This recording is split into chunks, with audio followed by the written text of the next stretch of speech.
any religious stuff, and it's blowing me away. And I thought, oh my goodness, this is rich, And so I thought, I got to go find some place where I can study more about this.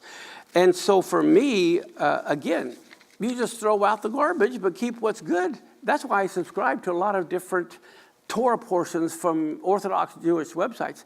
Now, how many of you know there's a difference? There are denominations in Judaism.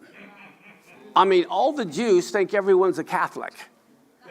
I'm serious. The ones that live in the real tight Hasidic neighborhoods, they don't know anybody, don't see anybody, they think every Christian is a Catholic. I'm serious. They don't know anything. And a lot of Christians say, there's only Orthodox Jews. There are Reformed Jews. Okay, the Reformed Jews are way out of the ballpark. They'll have lesbian rabbis. Okay, that's Reformed. Then you have conservatives. Now, the conservatives like the Torah, but not the Talmud. And then you have the Orthodox, who take the Torah and the Talmud. And then you have the ultra-Orthodox and the ultra, the Hasidic. And as a matter of fact, and the Orthodox people, the settlers, they're growing like crazy. The Muslims are trying to have a lot of kids. Well, the settlers always want to have a lot of kids. And I heard a story from an Orthodox rabbi. If you go to a Jewish wedding, how do you know if it's a Reformed wedding, a conservative wedding, or an Orthodox wedding? If you go to the Orthodox wedding, the bride's mother is even pregnant. They keep one kids. If you go to the conservative wedding, he said, the bride is pregnant. And if you go to the Reformed wedding, the rabbi's pregnant. So that's your difference between the three, kind of. Okay. Now, this one, the third one. How does America, being so far to the left, hurting militarily, trillions in debt, not having a strong leader in office, make it a good time for North Korea to attack South Korea, China to attack Taiwan, etc.? Okay, well, I don't know if I'd say America is so far to the left. I mean, the conservatives, the Republicans won the House, won the Senate, won the White House, but still, I believe much of the church is woke, and they're not awake. So I do agree with the fact that, overall, we definitely lean to the left. We are trillions of dollars in debt. I know we are hurting militarily. Hope things change. I mean, we kind of have a stronger leader than what the options could have been. But I think it is a very good time for North Korea to attack South Korea. I think it's a good time for China to attack Taiwan. I think it's a good time for Iran to attack again Israel. When you think about it, with the Russia-Ukraine war going on, I mean, we can't support that. And it's funny money that's going there anyway. But in a time of big division, America is full of division. I mean, right now, you've got the right versus the left, and the left is trying to destroy everything continually that the right is going to try to accomplish. So you've got that big division there. You're also going to be seeing a lot of seeds of division between the illegal immigrants and the immigrants, especially while they're trying to get them back. You're going to see a lot of chaos going on. And so it is in the times of chaos that would be the time to attack. And so I think that when I see also the war scenario that is coming, wow, America can't fight a war in Taiwan, in South Korea, in Israel, in the Ukraine, all at the same time, which I think definitely would have happened sooner rather than later if the Democrats had got elected. But a lot of people are, kind of afraid of what may happen with Trump. So we'll just have to see, but I believe there's a good chance we are going to see the world filled with wars. I really do. And that's just my gut feeling based on, what I'm hearing and I'm seeing, that there's a good chance that could happen. Now, and when someone else says, will the rapture happen before the tribulation? I hear people saying that you teach it well. Well, now you know I don't. I'm not saying it won't. I want you to know, I'm not saying it won't. It's just I don't. I have relatives who died in the Holocaust that are listed in Yad Vashem in Israel. And as you know, if a house is burning, people are running out of the house, but there are firemen who are running in. Okay? For me, I believe we're entering the greatest time in human history, the Super Bowl of human history. For me, it's, Coach, don't take me out of the game, put me in. But there are some people, that's not maybe what they're called for. And so for me, I really don't care. I could, when the rapture is, I could die tomorrow and there's no extra points when you get to heaven for being right. And there's no penalty for being wrong. I do believe beyond a shadow of a doubt the resurrection will occur on Rosh Hashanah. Whether it's in the beginning, the middle, the end, or all three, I don't know and I don't care. I guess for me, it's like, put me in the game. I'm not afraid, put it this way, I'm not afraid of going through the tribulation. I have no fear. None. Like I said, I've almost died so many times, I can't tell you the number of times, and I'm still here, so I know God's counted my days.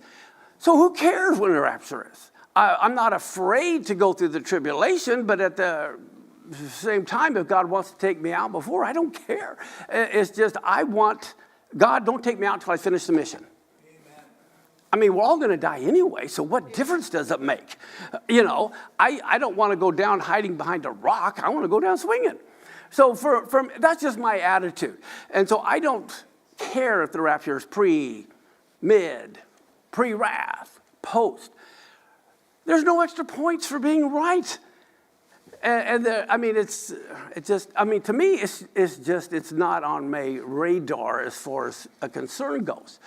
All I know is whatever the Lord wants to take me out, he'll take me out. And, we're all going to die anyway. So who cares? That's just my attitude, of course.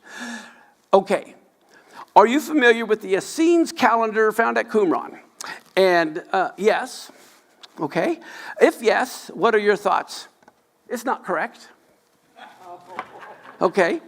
Like I said earlier, there is no other calendar I know of that I can show you where all the signs in the heavens fall on those exact dates.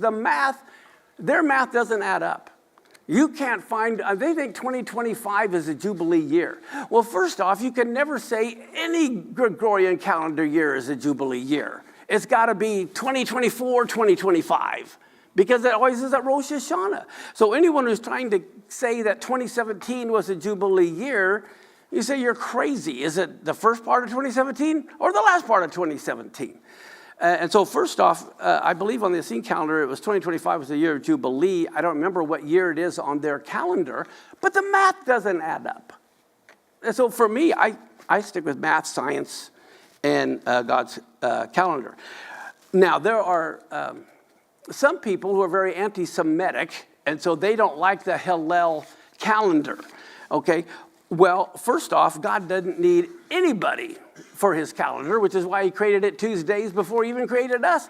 And whether we count it or not, it's still going on.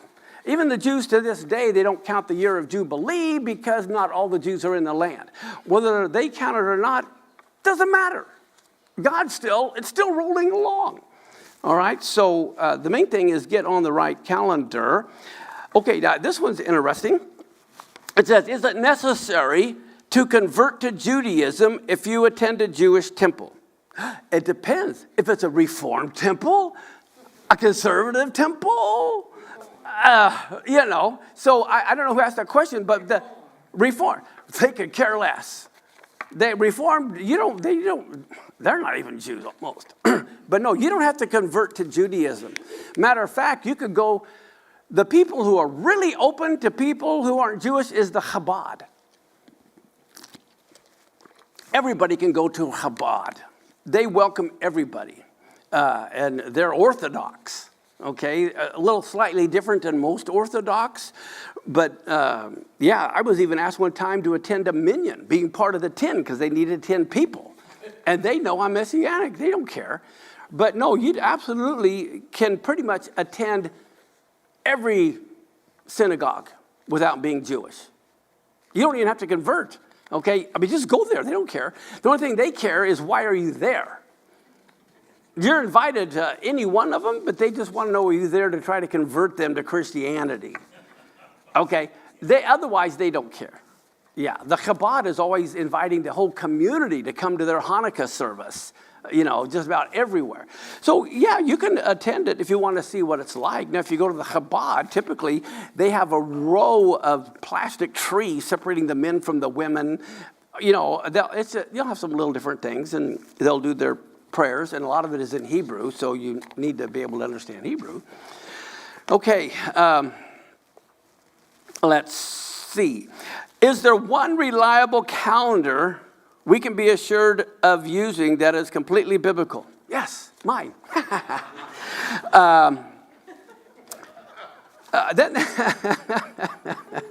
Sold. Okay, then it says, a calendar without the Babylonian names, which shall not be on our lips. Let me give you an example here for a second. Which is the Babylonian name for the 8th month? Okay, the 8th month is called Heshvan. But before it was Heshvan, it was the month of Bull. So is it Bull or Heshvan that we're not supposed to call it? The Jews call it Heshvan. The Babylonians called it Bull. So is Heshvan okay and Bull's not okay? Or are they not both okay? And do you know what Bull comes from, the word? Remember, what happened on the 17th day of the 2nd month was the flood. The word Mabul means flood. And so that's why they called it Bull. And then it got changed to Heshvan. So anyway, that's a situation. But I do know one of the reasons why Tammuz, that's one of the ones. That's a pagan name. Why in the world do they keep the name Tammuz for the 5th month? Why don't they call it someone else? That's definitely a pagan name. And I talked to the Jews about that, and they said, because we want to never forget the evil that happened during that month. Because that is, when we forsook the land. That is when the temple was destroyed both times. That, goes on and on. So they keep the Babylonian name, not because they're trying to be spiritual, but because they want to not forget all the problems they had during that month. The only biblical names is the 1st, 6th, 2nd, 3rd, 4th, 5th, 6th, 7th, 8th, 9th, 10th, 11th, 12th month. So that's what they biblically should be called, the 1st month, 2nd month, 3rd month. And I don't have a problem with someone putting that on the thing, but half the world doesn't even know the biblical calendar, especially believers. They'd have no clue. They think you're talking about January. So, like on the calendar we have Tammuz and Av, and those. Some are Babylonian, some aren't Babylonian. They're Aramaic or whatever. But I could always put numbers 1 through 12 on it. Okay. Do you think there is a prophetic significance that Trump is now elected, especially at this time of rising anti-Semitism? And what do you think of Huckabee elected as ambassador to Israel? Yay! That's what I think. I'm very glad. I think Huckabee is going to be great. And the main reason why is he considers himself as a settler, okay? He is not going to have a two-state solution. And the last thing we need is a two-state solution, or judgment is going to fall like a ton of bricks on the United States. And so that's why I'm very glad about that, and that we do have a strong person in office who supports Israel. Now, I don't know if you knew this. Let me throw this out. Do you know why there are so many anti-Semitic problems on our universities? What do you think is the source of all that antagonism? Money. Well, it's always about money. But I'm going to tell you where the source of that money was. The largest publishing company for colleges, universities, and high schools is Pearson Publishing out of the UK. Pearson Publishing publishes all the books. They are owned by Qatar. Qatar, Turkey, they are the biggest shareholders, and they've been putting anti-Semitic things in our children's textbook for years. And this was Lori Cardozo-Moore and I are good friends. I don't know if you know her. But Lori Cardozo-Moore is going around the whole United States trying to get people to be involved on their school board. Because that is where you, not knowing, send your kids to public schools. They are being fed full-time anti-Semitism through Pearson Publishing, which is owned by Muslims. And people don't know, and you don't know what you don't know. So this is why I'm just telling you, too, that you want to get involved with the school system. That's why a lot of the kids don't bring their books home anymore. They can't bring their books home anymore. And during COVID, when they were in their little private rooms, parents would go in, and they would hear some of the stuff that's being taught, and they'd be upset and want to find out about it. But, Pearson Publishing, they're the big problem that is owned by Muslims, that is paying the teachers. You know, Qatar donated $2 billion to Cornell University. $2 billion to Cornell to get Islam, to hire the Islamic professor, and to get it in the textbooks. But it's billions and billions of dollars they're giving to our universities to get their textbooks in. There are 3 stages of jihad. This is what a lot of people don't know, that I have in my book, America at War. The first thing is jihad in the hand, which is take your sword and go kill the infidel. Now, if the people around are stronger than you and the government is stronger than you, you go to jihad of the mouth.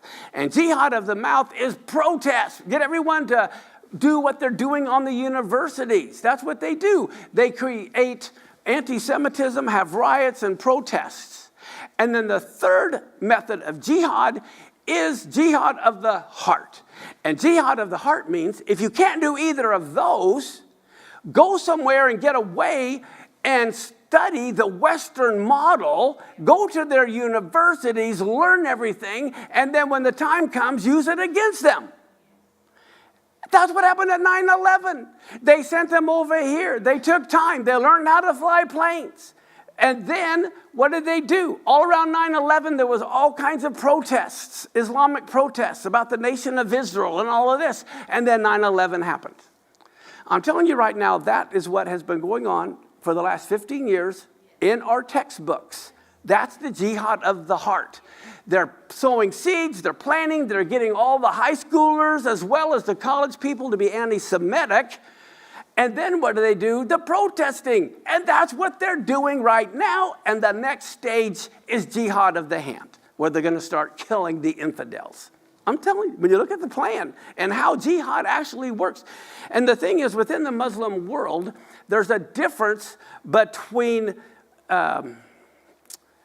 the Muslim radicals, Islamic radicals, and the regular Islam. Okay, what do I mean by that? In regular Islam, they believe, like we do, that God's in control. Well, they believe Allah is the one in control. And if bad things happen, it's because it's Allah's will. So they would never protest. This is why they didn't mind, after World War II, dividing up all of that area, and there was no more Ottoman Empire, and so now we're going to create Iraq, and we're going to create Syria, and we're going to create all this. And they just submitted to it. Why? Because they thought Allah was in control. But in the late 39s also, this is when your Islam that was radical took place, and they decided that Allah's not in charge, we are. So your Islamic radicals, they're the ones who tried to killed Anwar Sadat in Egypt because they didn't think he was radical enough. He was a secular Muslim, and they will overthrow their own leaders if they're secular. They want radicals, okay? And so there's a division between secular Muslims and religious fanatical Muslims. But the fanatics think they are ones that can go fight against Allah's will and just go kill the infidel. So those are just kind of a little update on what's going on there.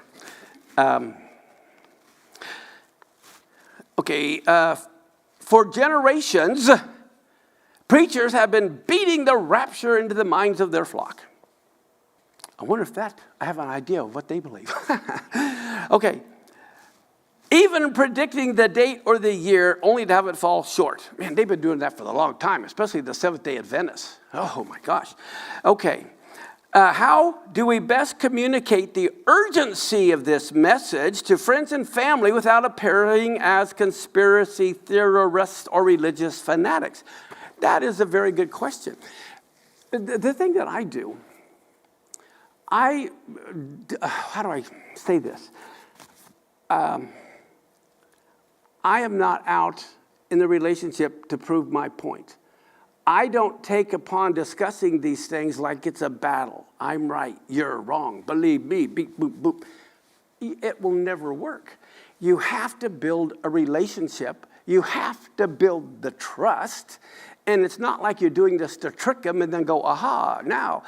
It's all about relationship. So if you have a relationship with your family and you don't want to appear as a conspiracy theorist or religious fanatics, the main thing is teach the biblical calendar. Where I always begin with Christians, they all know Passover. They all know Pentecost. So I don't even do the Sabbath with them at first because they can't relate to it. What do they relate to? Passover and Pentecost. So I sit down with them and I say, wow, look at this. God had David write the funeral hymns for Messiah 1,000 years before he was even born. And I go through, and all of a sudden they're seeing, oh my gosh, wow, Easter's a month after Passover. Wow, we shouldn't be doing this. But I never take things away. My job is not to take things away from people. That's wrong. Take this. Like if there was a little 5-year-old kid and he's playing with some real sharp knives, if you panic and try to grab him, someone's going to get cut. So what do? You pull out a candy bar. Boom! They're out of his hands and you give him the candy bar. So I don't take Easter away. I give them Passover. I don't take Christmas away. I give them Hanukkah. Okay? And then they'll taste it and they'll see that this is good. And that way they'll throw the other things away. And because I don't have, someone asks, well, do you want to tell them all about the pagan roots of Christmas? No. I'm the bearer of the good news. I tell them to go on the internet and look it up. But let them tell them. Okay, so I am not here to bring the bad news. I'm here to bring the good news. So I am always promoting that which is good. And they taste it. And then I had this one lady a long time ago that came to our congregation. And she knew a little bit about us. And she comes, and the first thing she says to me is, I'm not quitting Christmas. I have $10,000 worth of Christmas ornaments, and I'm not giving it up. I said, okay, I don't care. And then she and her husband invites us over to their house for Christmas, on Christmas Day to eat. And right next to the table is this gigantic Christmas tree. I don't care. We just have a great time. We fellowship, we laugh, and all of this kind of stuff. And we go home, and she keeps coming, and I keep teaching. And a year later, she comes and says, I got rid of all my Christmas stuff. I'm not doing Christmas anymore. I never had to tell her that it's pagan. I never had to tell her it's wrong. Okay, I just teach, and everyone is in a different place in their walk. Everyone had to go to Jerusalem 3 times a year. Some of those people are coming from Egypt. Some are coming from Iraq. Some are coming from Iran, from Lebanon. They are all on a different path. You can't make someone who's walking a different path to walk your walk. Even if you're on the same path, you're both coming from Egypt, but you're a mile ahead of them, you can't force them to come up where you are. The big thing is, you don't save anybody anyway. God does. You know, and there are some people that may come and I start beating them up over the Sabbath where they're getting beat up by their spouse. They don't need to hear about that. They need to have this taken care of. And so the way I bring people to the Messiah and things is I don't argue. First off, I have to remember the parable of the soil? Okay, rocky soil, thorns, hard ground. I don't do anything until I have to do an acid test. I need to see what's in their soil. Because I might be giving them one thing, but that's not what they needed. They needed something else. As a matter of fact, how many of you have ever heard of Charles Finney? He was my hero. And Leonard Ravenhill? Have you ever heard of Leonard Ravenhill? He was my mentor. He was one of my teachers, as well as David Wilkerson. You guys ever heard of David Wilkerson? He was my next door neighbor. I played ping pong with him. And But, having these kind of mentors was really good. And I forgot where I'm going with all this. But the thing is, it's being kind. It's not thinking you're smarter than the other person. I mean, like when it comes to the remote, my wife knows a lot more about the remote than I do. I can't even handle the remote, okay? So everyone's smarter in different areas. And for me, I never judge. My goal isn't to judge them. Like when the Gospels, they brought in the bad and the good. I don't care if you have wrong doctrine, right doctrine. We have people right now that come to our congregation, but they have a Sunday church that they go to. I am the happiest camper in the world because they do that. You want to know why? They end up bringing 5 and 10 of their Sunday church people over to our place. And then after 6 months, they're tired of going to both. And they end up coming to El Shaddai because that's where they're getting fed. And I have all kinds of Sunday pastors invite me to come to speak because I'm not trashing Sundays. I go there and speak. If you remember at the temple, they had to worship every day. They were commanded. So you have to understand there's no problem going to church on Sunday. It just doesn't make Sunday the Sabbath. You following? Okay. So I don't ever bash anybody for what they're doing. I'm always looking for what's good. And then I build on what's good. And then I'll say, oh, have you ever heard about this? And then I bring in some exciting things about how the Lord fulfilled Passover to the day, to the hour. And the other thing I always use is the Hebrew alphabet. Everyone wants to learn the Hebrew alphabet pretty much. And so I have a whole series for free on our website with the notes, and I go over every letter. But the things that blow Christians away is how every letter is a word, every letter is a picture, every letter is a number.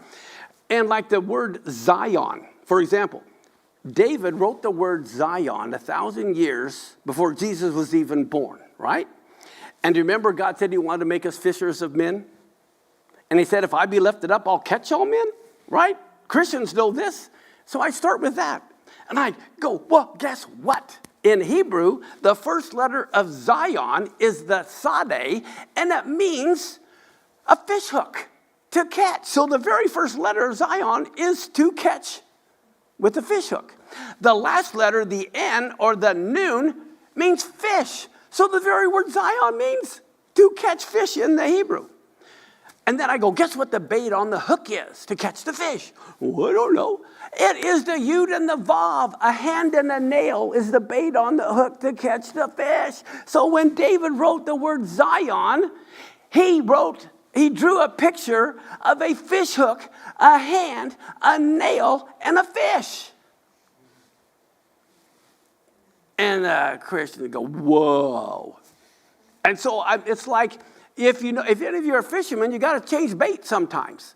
And so for me, I have to find out where they're at. I need to know if they need to be tilled, or if they're at a place so I can plant a seed, or if they're at a place where I need to water, or if they're at a place where I can reap. But the problem is most people, when they try to evangelize, they don't even know where that person is at. They don't know what's going on in their life. They don't have a relationship. So my goal, something hilarious that happened. I have a phenomenal relationship with Orthodox Jews, even from Israel. As a matter of fact, one of the members of Netanyahu's cabinet flew all the way from Israel to our place to speak. Okay? And I have very Orthodox rabbis who come to my place and speak. We get along great. And I don't mind because they leave when they're done. I'm still here. I can correct anything if something needs to be corrected. Okay, who cares? But I wanted Christians to see that the Jewish rabbis, don't kill Gentile children and use them for matzah. This is how absurd the blood libel has been and everything. But I actually had an Orthodox Jewish rabbi come from Israel to stay in my house for 3 days. Okay? And, the first thing he said I got to do is I got to go take your frying pans out to your little waterfall and immerse them and bless them and so I can eat out of your frying pan. I don't care. Great. So he did his thing and he comes in.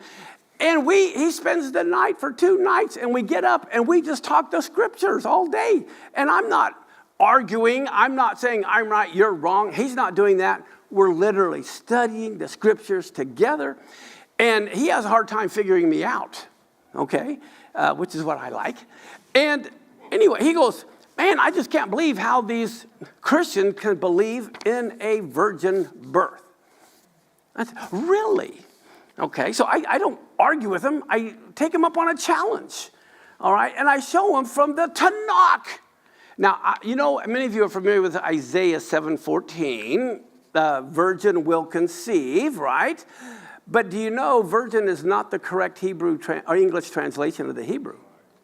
The word, okay, is Alma. It's not Betula. And so therefore they say, oh, she's only an Alma. And I go, yeah, but wait a minute. Rebecca, remember the one who watered all the camels? The Bible says she was an Alma. Are you telling me she wasn't a Betula as well? Oh, of course she was a virgin. Well, then I guess a girl can be both a Betula and an Alma. Are you following me? Okay. And then I said, you're familiar with the Dead Sea Scrolls? Yes, yes. Well, let's take a look at Isaiah at the Dead Sea Scrolls. Now, who here doesn't know Hebrew? You all know Hebrew. That's pretty, okay. The letter Mem, which is our M, you know how you can have a capital M or a small m, and the capital M is only at the beginning of the word, right? In Hebrew, they have the same thing. But the Mem is shaped differently if it's at the end of the word, but if it's anywhere else, it's like, think of a square box, but in the bottom left corner, there's a little hole, all right? That is the mem that can be used anywhere. Only if the mem is completely closed is it at the end of a word. Now, because mayim is water, mem, okay, an open mem here and a closed mem there, mayim, so here are the m's. And mem is water, they say, within their own tradition, a closed mem is a barren woman. Okay? The water in the womb, you know, doesn't break, can't come out, so that refers to a barren woman. An open mem refers to a woman who can get pregnant. Well, so I take him to Isaiah 9. And there it talks about his name shall be called Wonderful Counselor, the Mighty God. Okay, but it begins with the government, the increase of his government shall be upon his shoulders. Guess what? The Hebrew word for increase in the Dead Sea Scrolls that they ascribe to, the Hebrew word is le marbe. The mem is in the middle of the word. And guess what? It's a closed mem, which means someone who can't have kids is the one who's going to have the Messiah. And, you know, what does he do with that? Because, he didn't know what to say. But so, to me, you actually can win Jewish people using their scriptures if you know their scriptures. Interesting thing is Mary, Yeshua's mother. Miriam has two mems. Two mems. Exactly. Miriam has two mems. Yeah. But so anyway, you actually can get along with people and win them much better than arguing with them. I'm serious. I say there's two kinds of teachers. One that just wants to get something out, look how smart I am, and the other one who wants to get something in. And if you want to get something in, people have different ways of learning. Some audible, some visual, some kinetically. And so that's why if I want to get the scriptures in somebody, I want to know them. I mean, if you go to the store and you want a refrigerator, but the guy's trying to sell you an oven, get out of here. Well, it's the same thing. You have to... Anyway, Charles Finney, that reminds me, I never finished Charles Finney. Charles Finney wrote a book called The 54 Relationships of Christ to the Christian. What do I mean by that? When you look at all these different relationships, he can be your brother. He can be your father. He can be your husband, okay? So he has all different kinds of relationships. And so what I do, I try to find out what relationship they need and then show how Messiah can meet that need. If someone lost a brother or they lost a husband, I show how Messiah can be your husband, Messiah can be your brother. So this is what I'm talking about. there's all kinds of names of the Messiah, and there's all these relationships, so I try to find out what do they need, and then offer that part of the Messiah to them, and they can learn the other ones later. Does that make sense? That was a long question. Okay. Let's see. Oh, now here's another one. Would the rapture more likely happen at the beginning or the end of the Shemitah cycle? Okay, I believe the tribulation will begin on Rosh Hashanah at the beginning of a Shemitah cycle.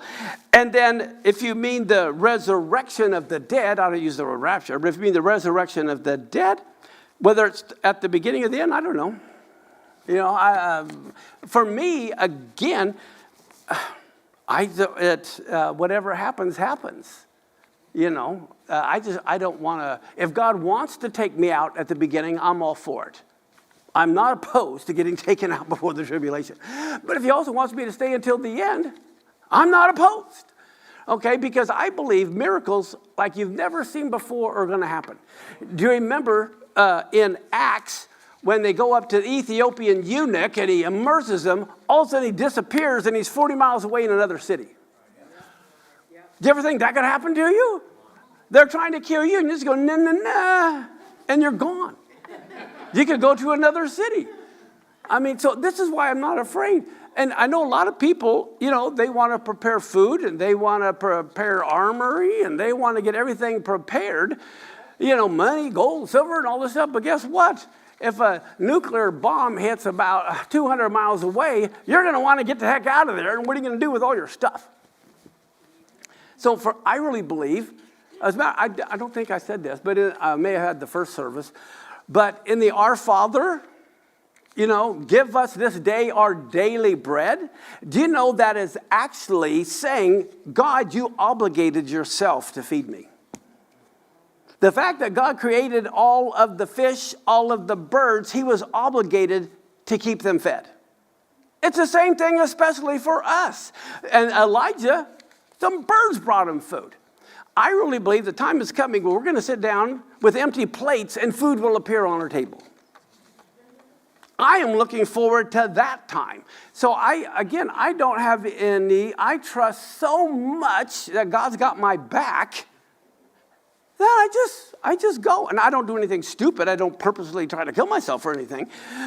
But I have too much I'm trying to get done for him to worry about what's going on around. And believe me, I've had a lot of stuff happen around me, okay, for many years. I keep a happy face. I just keep running because I have a mission. Do you remember Star Wars a long time ago as it was ending? They were going, stay on target, and they're getting all this flack coming at them. Well, guess what? There's all kinds of flack that's going to be coming at us to distract us. My goal is, regardless of what happens to me, I'm staying on target. That's what our job is, okay? I believe too often we try to worry about ourselves instead of the kingdom. And if you're totally consumed with yourself and what's going to happen to you, you're not going to get the work of the kingdom done. You're wasting all your time thinking about yourself. Okay, if the three signs of the temple changed at Yom Kippur 30 AD, okay, does anyone know what is meant by the three signs that happened in 30 AD? Yes. Okay, some do. So those of you that don't, when I read that, I'm going to tell you. I keep grabbing a different bottle. Yeshua died in 30 AD.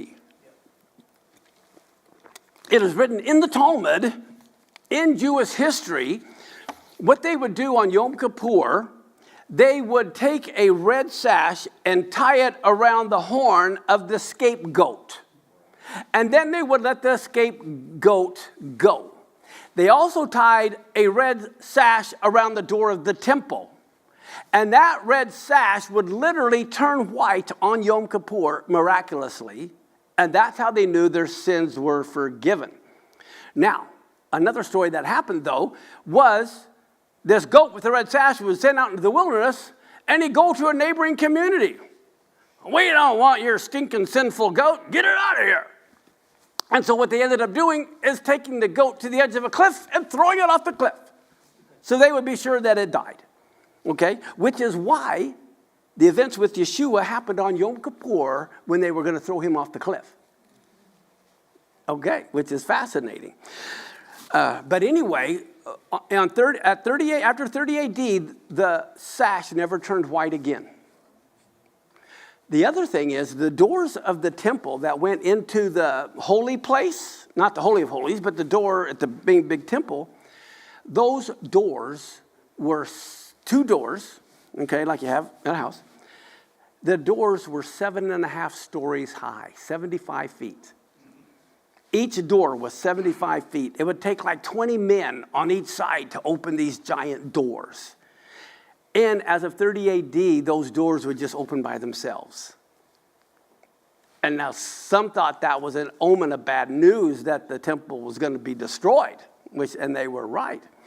And then the third sign was on the menorah, the main candle, you have 3 on this side, 3 on this side, and you have the middle one. They couldn't keep it lit.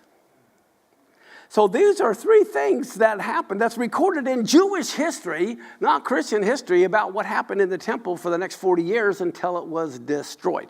So that's what this person is talking about. Okay, then they say, is it not 40 jubilees since then fulfilled at Yom Teruah 2029 AD?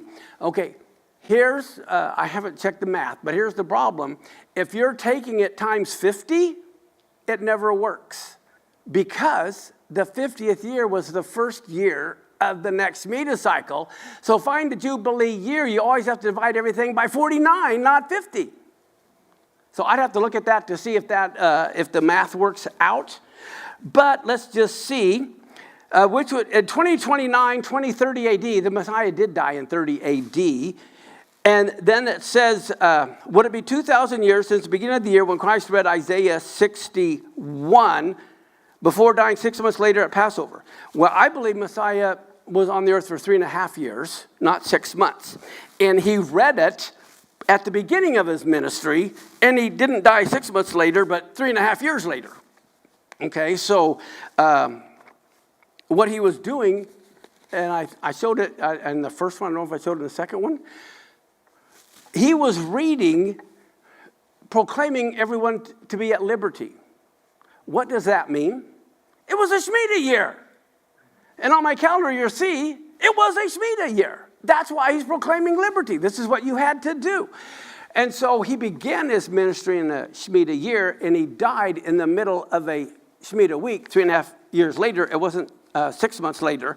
But I do believe the fact that 2030 to 30 is 2,000 years or 2 days, and we're about to be raised up and live in his sight, which is kind of exciting. Let's see. And they do quote that, Hosea 5 and into 6. Oh, and here's another good thought. They mention here about the 7th Sabbath being the last millennial day of this earth before the new heavens and new earth. The new heavens and new earth is the 8th millennial day. The 7th millennial day is here on earth, and then after that becomes the 8th day, which is the new heavens and the new earth. But one thing, let me just make sure.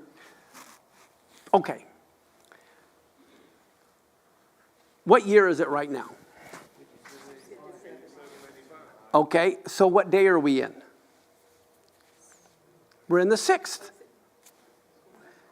If we say this happened in the 3rd century, that's in the 200s. Because it's always after. Are you following me? So what I'm saying is this.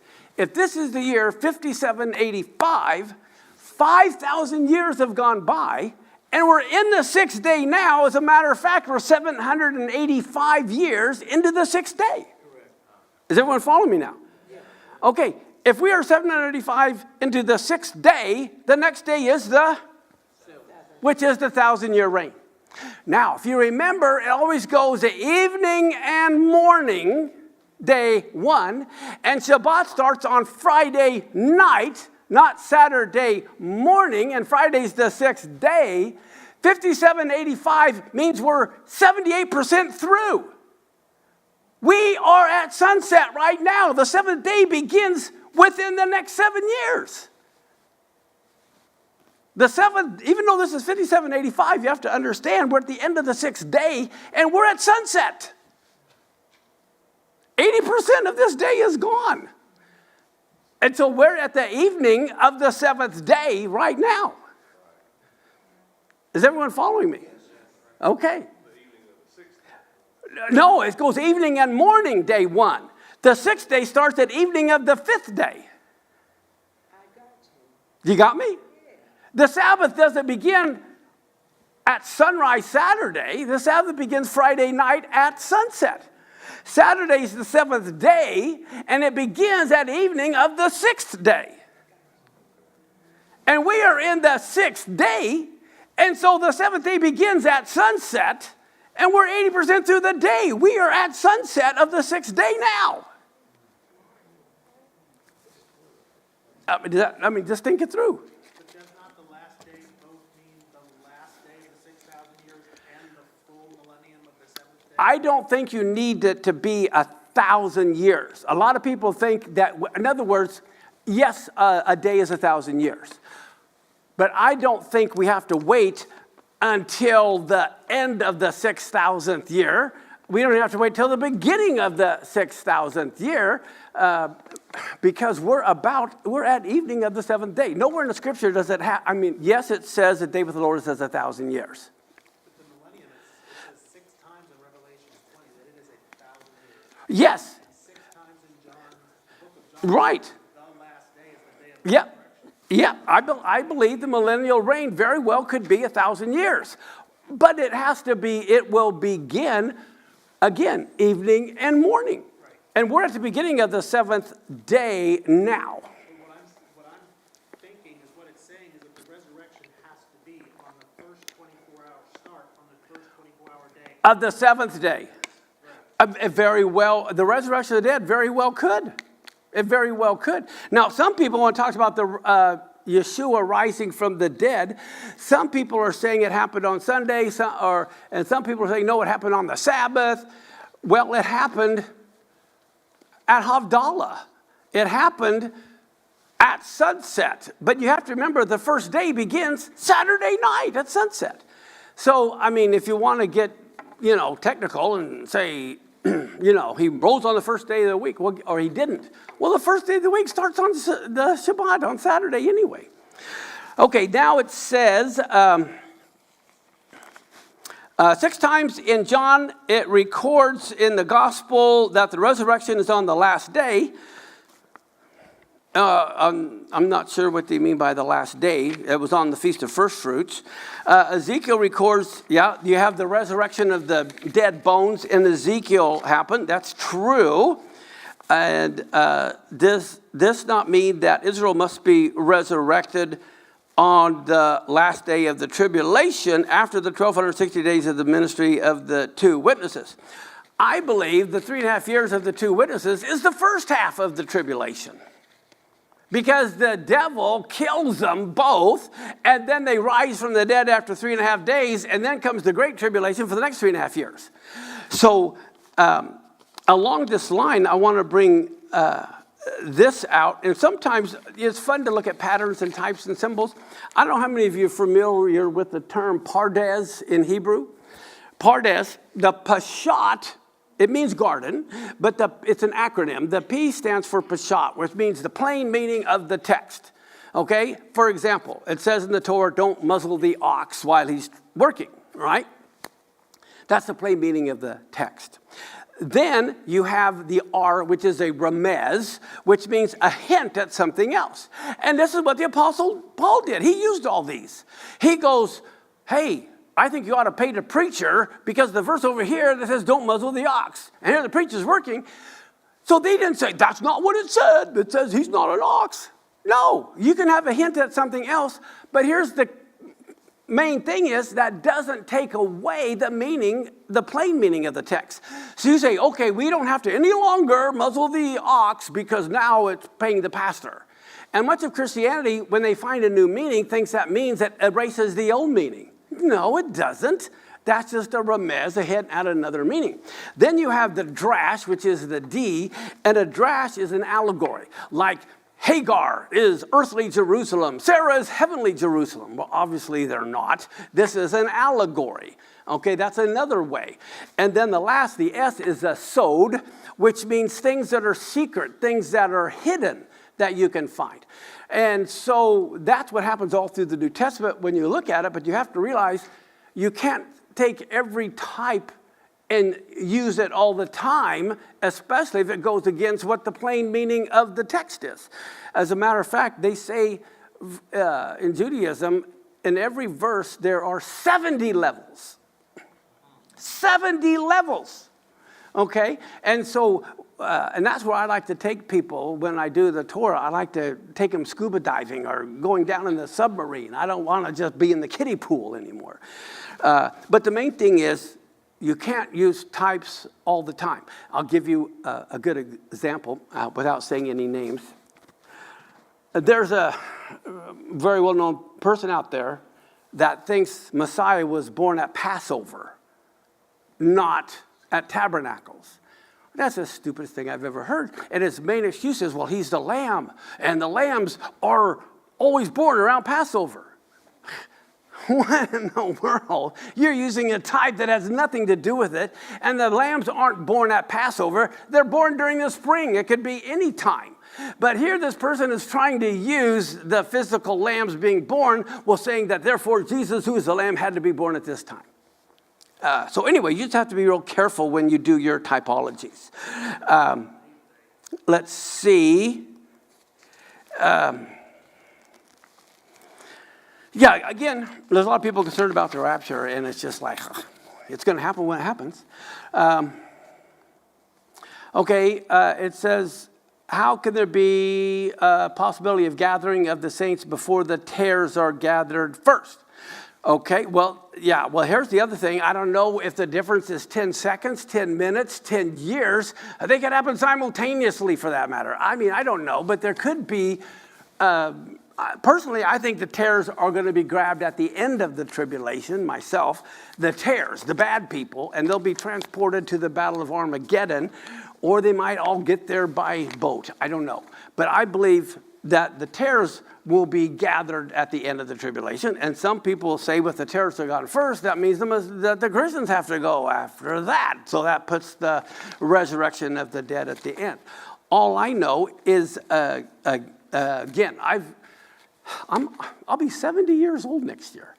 And I have studied since I got saved back in 75. I've been looking at every end time scenario you can imagine since 75, going to Bible college. I've seen them all, read them all. They all seem to have good points. They all seem to have bad points.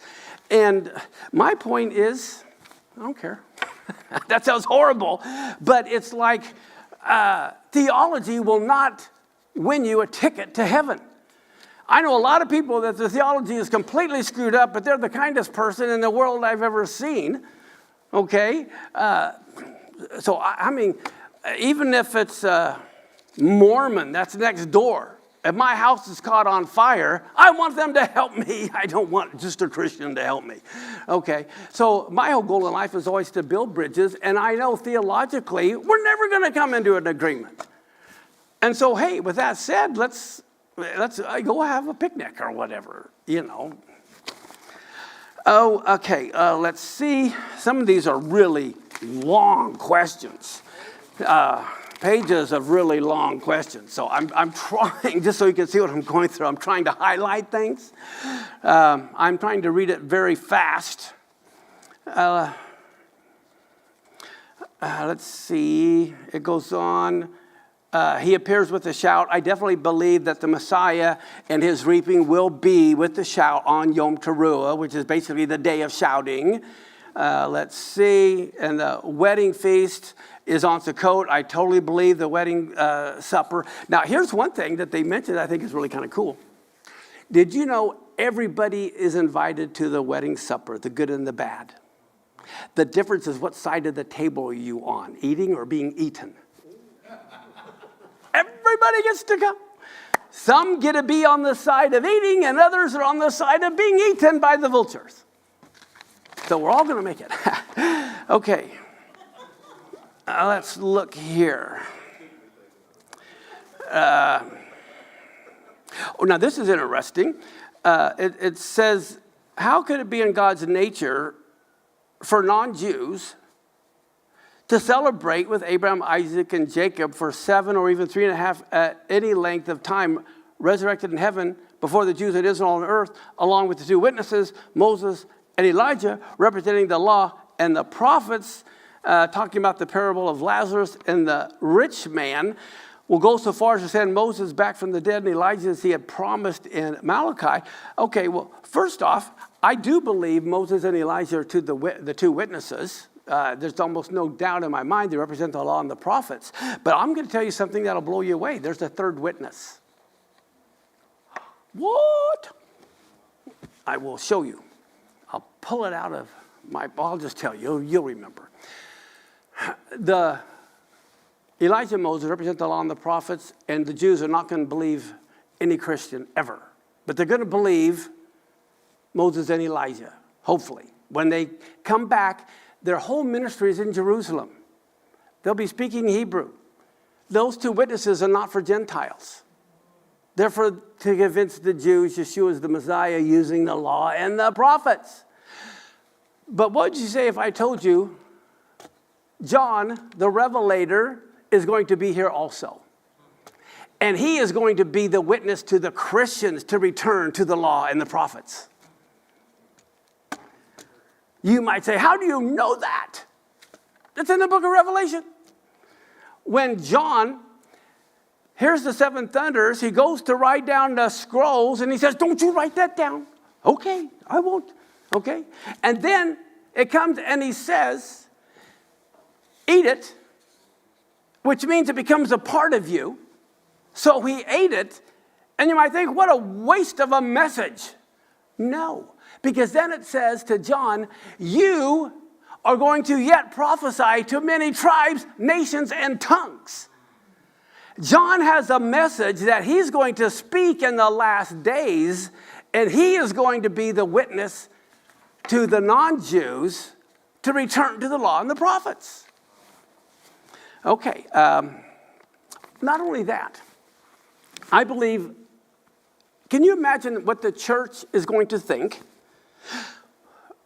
when Moses and Elijah, who are going to look Jewish, speak Hebrew, live in Jerusalem, and what do the 2 witnesses do?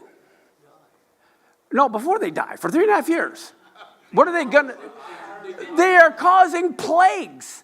They're causing water to turn to blood like Moses did. They're not allowing it to rain like Elijah did. They're killing people with fire out of their mouth. Everyone's going to think that has to be the Antichrist and the false prophet. And they're trying to teach us to go back to the law. That has to be the Antichrist and the false prophet. And then what's going to happen in the middle of that time, here is going to come the Antichrist to save the day, and he'll be in a Western suit and tie, and he'll say, yes, that's not true, and he kills them, and he'll say, yes, it's all sloppy, free grace, everyone has accepted, the Muslims and everybody come all together, and everyone's going to think that has to be the Lord in the second coming, because he's bringing unity, and he's not killing everybody. So, I mean, it's going to really be a deceptive time. What does that have to do? Oh, who's resurrected? No, the first 2 witnesses are resurrected in the middle. But it's in Revelation 11, and it says, and the 7th trumpet sounded after they're resurrected. Well, you have to go back and take another look at that, because it says basically at the middle is when the 5th trumpet is when they're killed. So, but we'll all look at that. Okay, now it says, but one of the very good points here that I really like is the fact that if you're a Christian and you think you're going to get raptured before the Jews are, and you're going down and you're sitting in front of Abraham, Isaac, and Jacob, they're not going to be real happy with you that you think you replace his kids. You're not going to be welcome at that table very much, which is I totally agree with that. you're not going to have a wedding supper until everyone else is there, which is why there's a wedding supper that is after the wedding. There's the wedding, and then there's the wedding supper. Okay, now this is going to be a shocker for all of you. Who is the bride? Okay, well, that's referring to the heavenly Jerusalem coming down. But I want you to think about this. Only a part of Adam became Eve. The whole body of Adam did not become Eve. And I believe there is only a remnant of the body that is going to be the bride. You don't have a wedding with just the bride and the groom. You have all kinds of attendants and guests. This is why the foolish virgins and the wise virgins, they weren't the bride. They were trying to get to the wedding. You're going to have a lot of believers who are there, but they're not the bride. What does it take to be a part of the bride is whoever is the closest to his heart. Okay? And God wants a family. Okay? And so I really believe that the entire body of the Messiah will not become the bride. You can see that with the story of the wise virgins, foolish virgins. They make it to the wedding, but they get to attend the wedding. And so we have to decide, always a bridesmaid and never the bride. Or if we want to be a part of the bride, we need to get as close to his heart as we can. Spouses love each other and they love their kids, but it's a different relationship. And so I really don't believe the entire body of Messiah is going to be the bride. I don't know if that makes sense, but think about it. Okay. Let's see. Oh, why would God use 7 years from the wheat and the chaff? Boy, how come all of these are about the rapture? Let's see. In this big paragraph, let me see. Let me just see. Well, I think I get the point here. Basically, I think God is going to, think of it this way. How many have heard of God's rule, measure for measure? Right? What I see that as meaning is all of the hell that the Jews went through during the Holocaust, which lasted, several years, is going to be, God is now going to take wrath upon the world that treat his kids that way. And so can you imagine all of that? God is going to judge everyone in a compressed time of 3.5 years. Okay, the last 3.5 years of the tribulation. There's a big payback coming to the world, to the nations, for how they treated Israel. And so it is going to be a hard time. And part of the question was, well, how in the world could God put the Jews through the Holocaust and not put the Gentiles through the fire? Well, it goes back again to the relationship. I don't believe the whole body is going to be raptured. I believe the bride is going to be raptured. And like I showed you from the grape harvest, I believe there's going to be some that might make it in the middle. I believe there's some might make it at the end, but like when he returns. So I think there could be more than one. That I'm not saying I'm right. I'm just saying what I see. And you have to go. So many of us, who are we to judge someone? We don't know the fire every single one of us has gone through. We've all gone through fire, okay? Different levels. And God will turn up the heat on those that need the heat turned up on. Let's see. Why would God give us all the signs preceding his coming, from birth pangs to hard labor? Wow, I like this. Because here's the thing. What is likened to birth pangs? Earthquakes, right? Earthquakes are likened to birth pangs. Now, we know when it comes to birth pang, the dilation goes from 0 to 10. Well, that's what the Richter scale is of earthquakes. And midway is 5. Do you know, in 1972, if you look at the number of earthquakes in the world, 5 to 5.9, there was only like 2 earthquakes in 1972. Only 2 earthquakes from 5 to 5.9. 1973, it jumped to 1,200. 1973 is Roe v. Wade, and you allowed abortion to happen. Likened unto birth pangs. And boom, those earthquakes went. And I believe that's where we were at prophetically, at 5.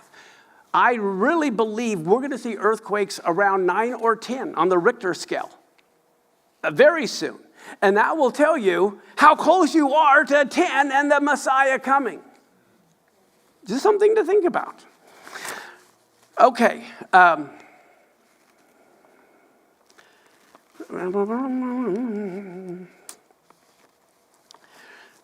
goodness, someone has long questions. Man, let's see. I'm just going to have to, nothing personal, but some of these are just forever. Let me look. I might go back to some of those, but let's also go here.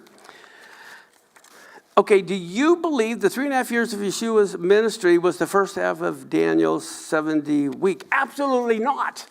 Okay, and a lot of people misunderstand that verse. People think it says in the midst of the week, okay, let me go to the verse and I'll read it to you. And you see where that's a big misunderstanding. Okay, let me go here to Daniel. I'm glad you asked, though.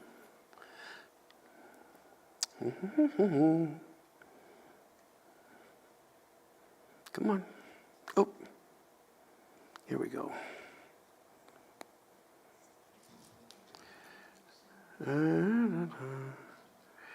Okay. Okay, I'm going, oops, get back here, Daniel 9. Get back here. Okay, golly, my finger's not working. Okay, here we go.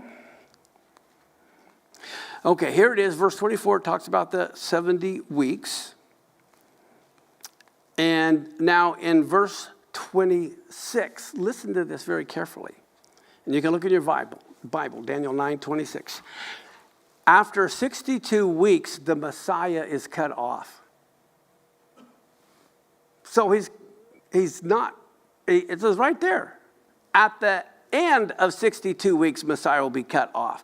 But when you read the next verse here, it says in verse 27, someone is going to confirm the covenant with many for 1 week, and in the midst of the week, he'll cause the sacrifice and oblation to cease. So they get the midst of the week confused with when Messiah dies at the end of a week. And here we see that that's when the Antichrist steps in. I believe there'll be a new temple built. Whether it's a full temple or whether it is... matter of fact, you know you don't need the temple to do sacrifices. You can see that when you go to Ezra and Nehemiah. Before they built the temple, they were doing sacrifices, even before the foundation was laid. But anyway, it's in the midst of the week that the sacrifices and oblation cease.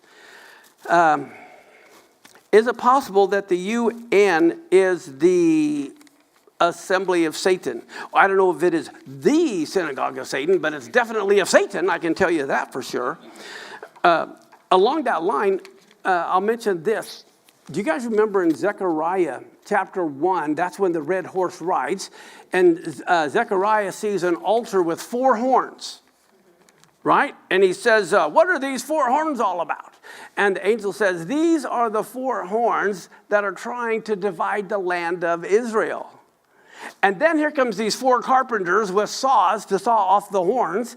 And he says, what are these guys come to do? And the heavenly messenger says, these are the carpenters who are going to terrorize the 4 horns who've been trying to divide the land of Israel. Who are the 4 horns? 2001, the quartet. Their sole purpose was to create a Palestinian state and divide the land of Israel. And who makes up the quartet? The U.S., the UN, the EU, and Russia. And I believe, even to this day with Biden, it's all been about a 2-state solution. And so, yes, the UN, I believe, is very much an assembly of Satan, but the problem is we belong to it along with the EU, along with Russia. But I believe that that is the vision that Zechariah saw, and that is another reason why I say we're going to be seeing terror here in the United States if we continue to try to divide the land of Israel. And it doesn't look like Trump will, and Huckabee surely won't. Was New Testament and its epistles originally in Hebrew?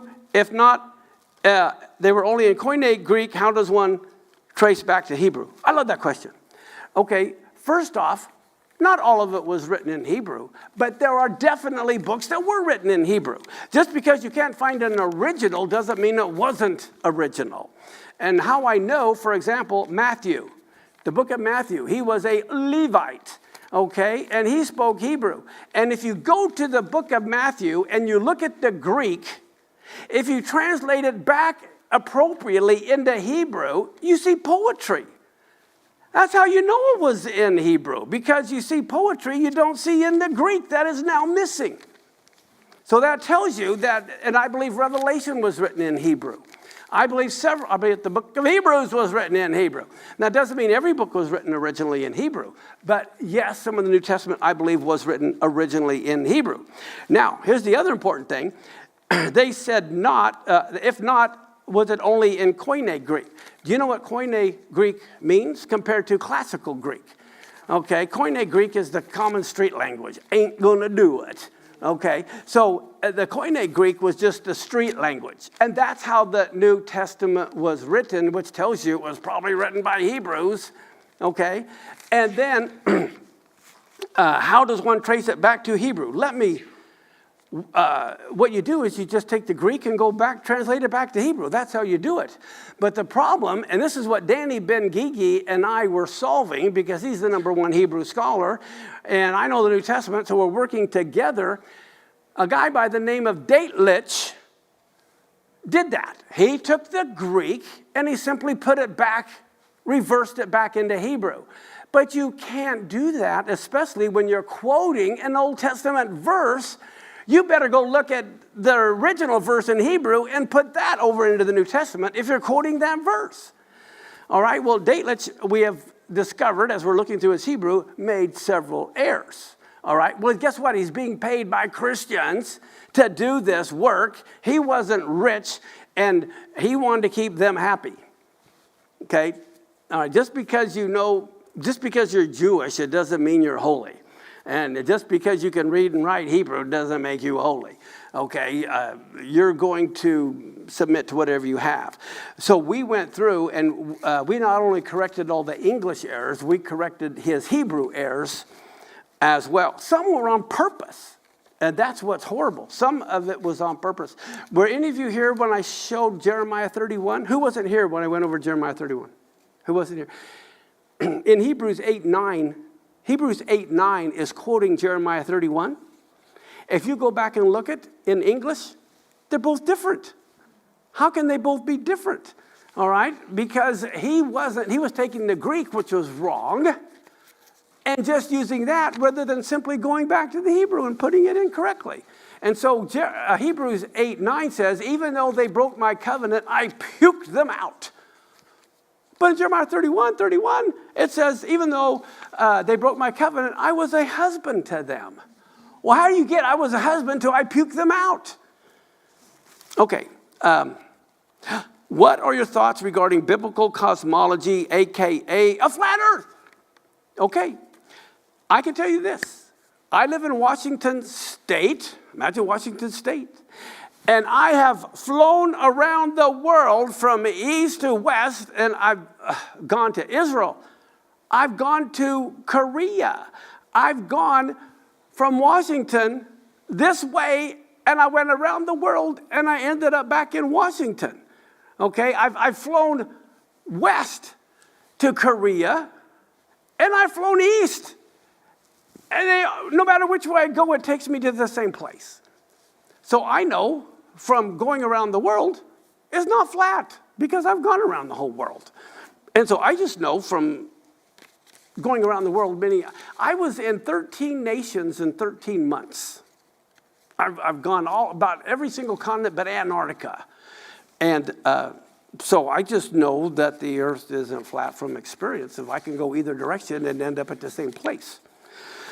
Can you explain Daniel's 70 weeks alignment with this timeline that you have presented, specifically the 70th week? Okay, I don't know if I didn't really show that with this presentation, but that is one of the most, who asked that? Who asked that? That's a great question. I love it. I thought it was you. That is what is amazing, is can you go from the destruction of the temple, is it 69 weeks to Messiah? Is that what you're asking? I'm just looking to see what your perspective is. My perspective is, it's troubling. It's troubling. So that is one of the things that was troubling. And I'm still looking at it. If you can find an answer, let me know. But no, you're asking the right question. Same question I asked. I'll be honest with you. Here's the thing. So often when Scripture doesn't line up, you have to look for a third thing. What are we missing? Yeah, because I know God is right, and I'm not. Okay, but just like I said earlier, they were saying, wow, Jesus is supposed to be from Bethlehem. No, he's called a Nazarene. No, he's called out of Egypt. They were all correct. And so for me, when I find scriptures that seem troubling, it's like, what am I missing? And so I'd love to have you look at it and you tell me, and I'll keep looking.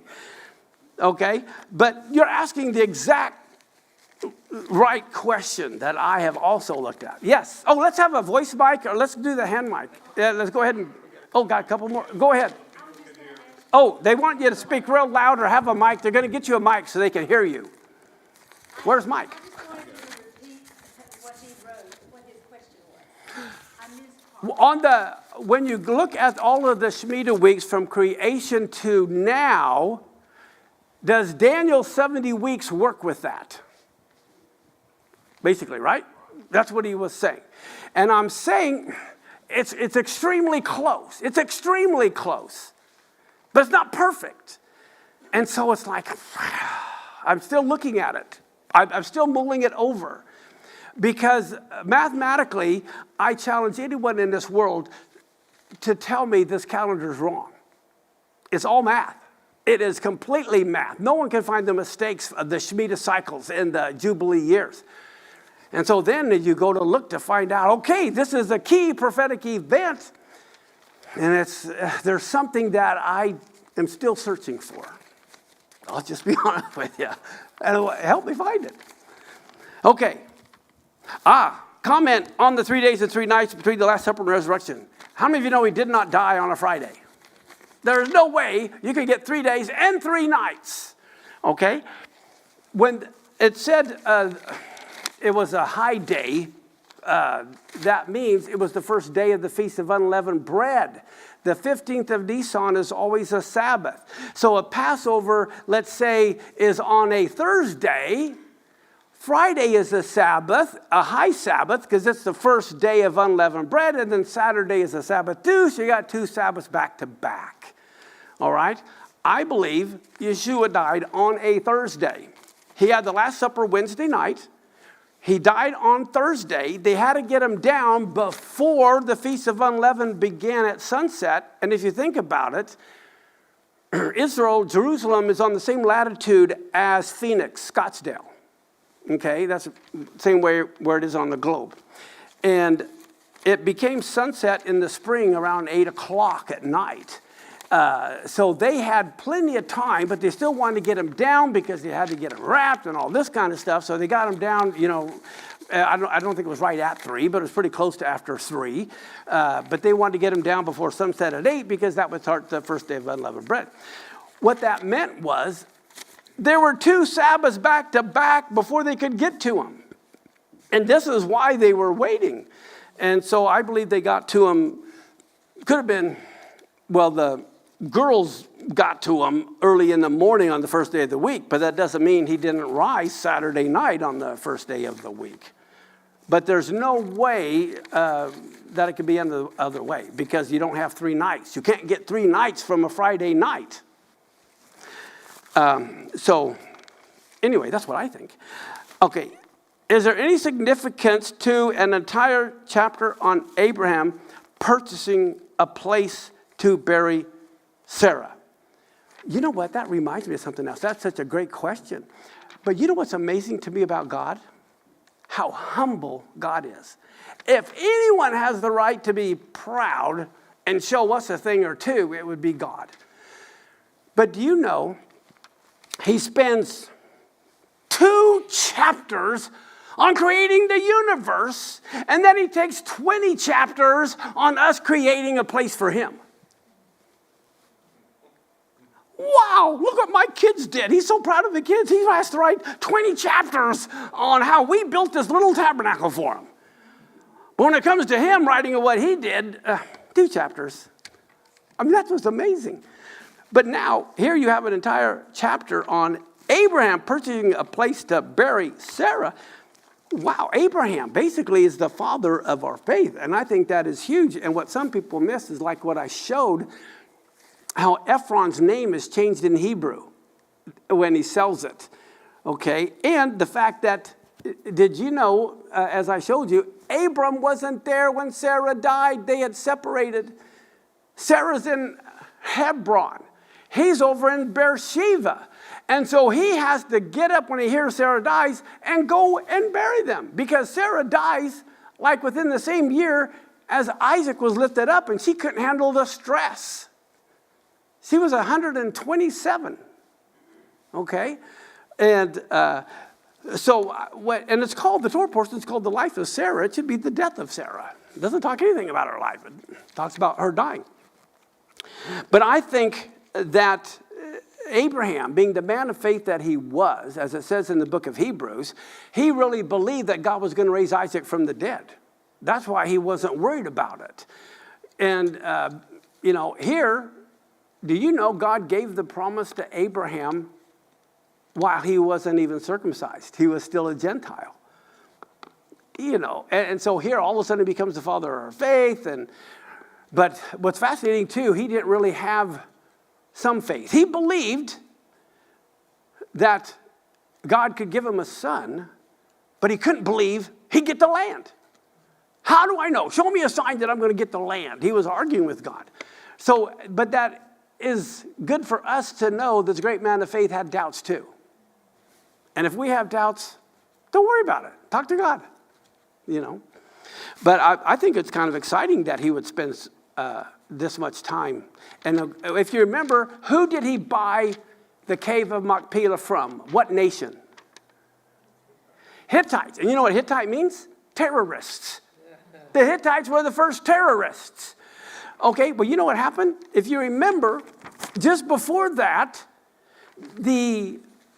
Lot gets taken captive. There's a big war with all these kings, and Lot gets taken captive up to the north.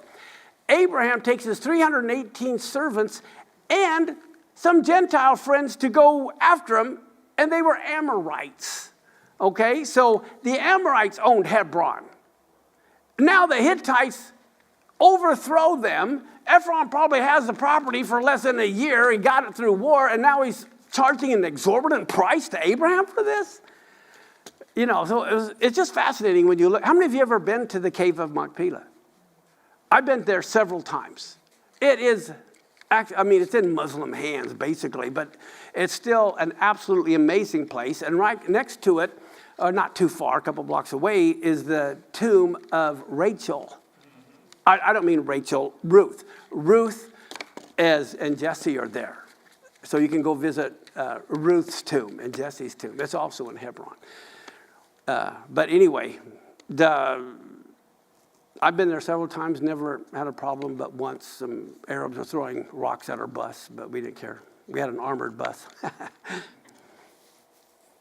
How many of you have been to Israel? Oh, then you know how fantastic it is. When you go there, do you feel peaceful? Do you feel any stress? No, never. I think I'd rather go there than Chicago. But I'll tell you one thing that happened I go to Israel almost every year. I'll have up to 300 people, 7 buses on my tour. Sometimes I have smaller, 3 buses. And one time on our tour, I don't do the normal tour. We got on armored buses and we go on other places as well. We went, you know where Mount Gerizim and Mount Ebal is, up in the north. Okay, well, we're driving from Jerusalem going that direction, and you have to go through an angry Arab town to get there. And we have the armored bus. We've never had problems anyway. We just zip on through. I have 7 buses on this trip. The bus I'm on breaks down a mile out of this Arab city. All the other buses go all the way up to Itamar by Mount Gerizim, Mount Ebal, and then one of them has to come back and get us. So we're glad we're in an armored bus. We're all sitting on the armored bus, just laughing, talking, having fun. Well, the natives were getting restless because it was taking a couple of hours, right? So I have this great idea. Everybody, just take a stretch. We can get off the bus, stretch, do whatever you got to do, and we'll get back on the bus. Well, this one goofball on my bus gets out and decides to blow the shofar. And he blows it real loud so all the Arab communities know we're there. And it's like, get back on the bus! And everybody gets back on the bus, and we don't have any problems. And the other bus comes and takes us, and they tow that bus to Tel Aviv. But it wasn't an hour later, there were some Jews going through that got killed. And I always tell people, please do what we say. For example, we went to Hebron, and in Hebron, literally one side of the street is Jewish shops, and about 5 steps over are all the Arab shops. And I tell everybody on the bus, don't go to that side of the street. You have to stay on the Jewish side of the street. Well, we had this 20-year-old girl, and she decided she wasn't going to do that. Who am I to say she can't visit the Arab stores? So she goes into this Arab store, and the manager comes in and grabs her butt, throws her against the wall, and starts kissing her. And my son was with me, and he goes and helps her and gets her out of there. And so what happens? So now they file a police report, and for the tour, for the next 8 hours, we have to sit on the bus waiting for the police to complete all their paperwork instead of missing the rest of the tour. And so I always tell people, please do what we say when we go on the tour. Yeah. Have you had tours with young children? Yes, we have 2-year-olds, 3-year-olds. We welcome everybody. We don't have any problem at all with little kids. And in the 25 times I've been to Israel, really, we've never had any problems. Well, I have to qualify that. One time there was some Arabs up on the Temple Mount that were throwing Molotov cocktails, down at the southern side of the temple. We were a little ways over, a couple of Molotov cocktails over there, who cares? Another time I was there and they were shooting missiles from Gaza into Jerusalem, and we were at the Western Wall. And we just went over to the side and it passed and everything was good. So I'm not saying there's never any problems there, but I can tell you again, if it's not your time, it's not going to happen. Yeah.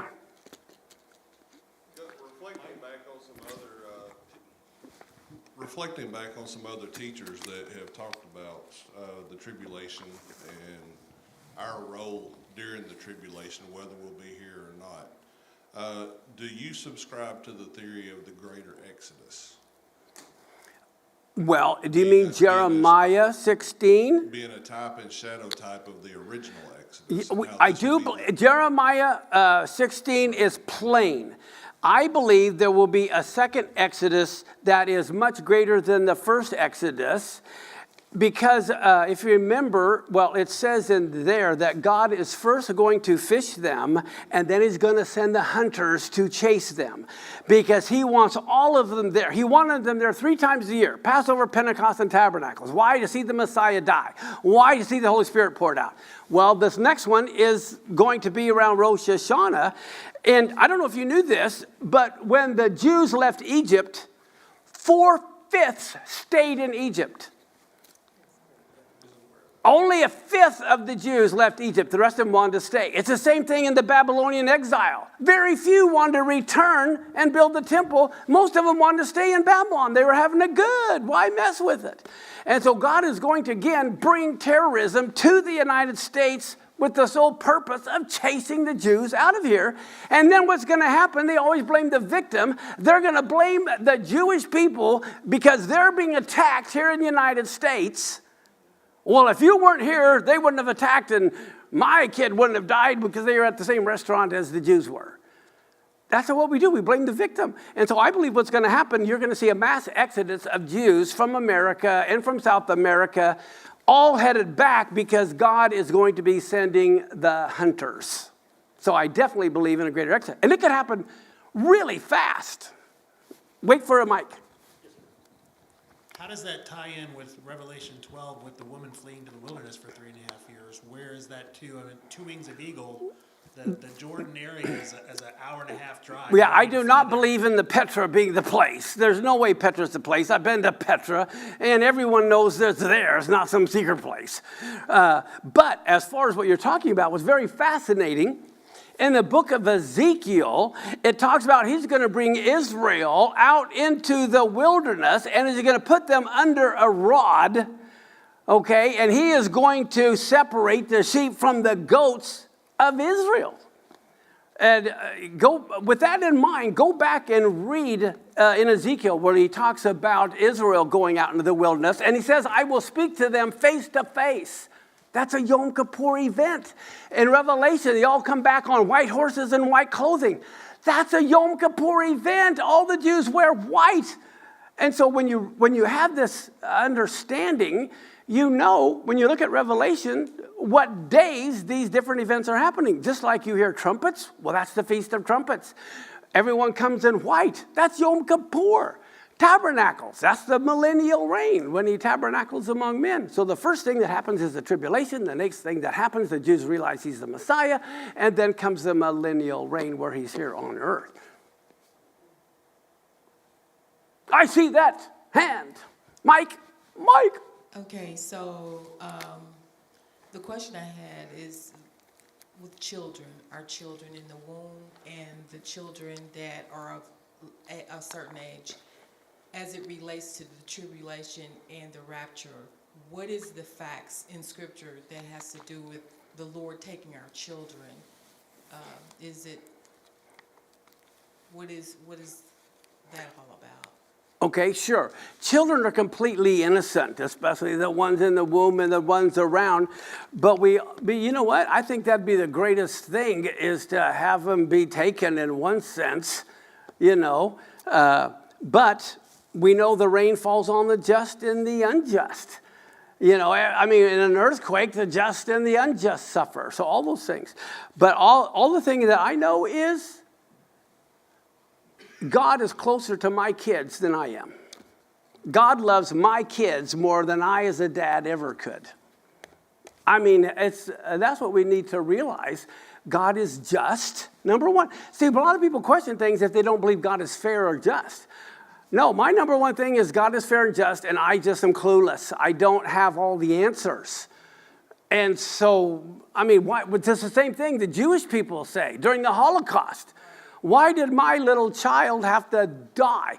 Do you know, during the Crusades, the Christians, if the Jews were looking at their Torah or something, they would take the entire town of Jewish people, men, women, and children, put them in the synagogue and set the synagogue on fire so they would all burn to death while they're marching around singing, Christ, we adore thee.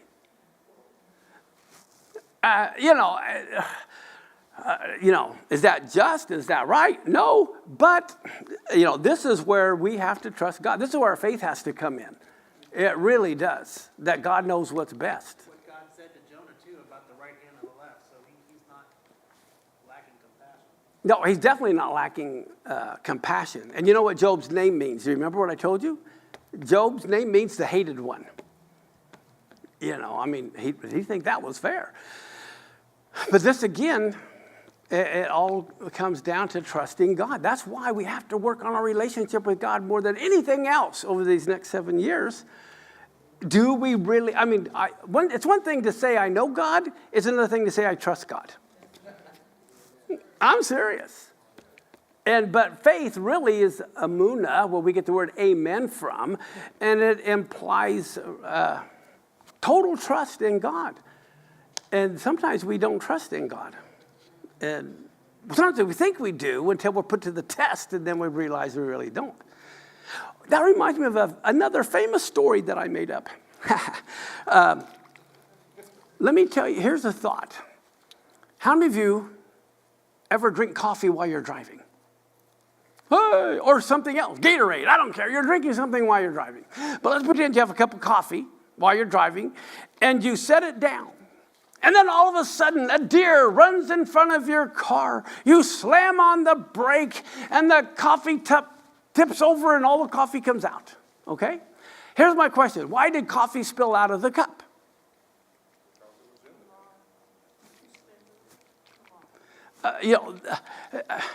You got it right. Here's the thing. Some people say, well, it's because he slammed on the brakes, or it's because the deer. No, that is why the cup tipped over.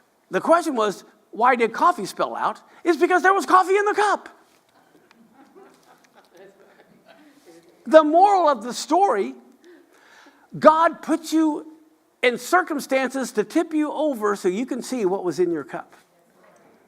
We often think we don't have any problem in this cup. I've got it down. I've got a pat. And then God does something, and all of a sudden you say things that you didn't mean to say, or you do things you never would do. It's because God slammed on your brakes so you could have a self moment and look at what comes out of your cup.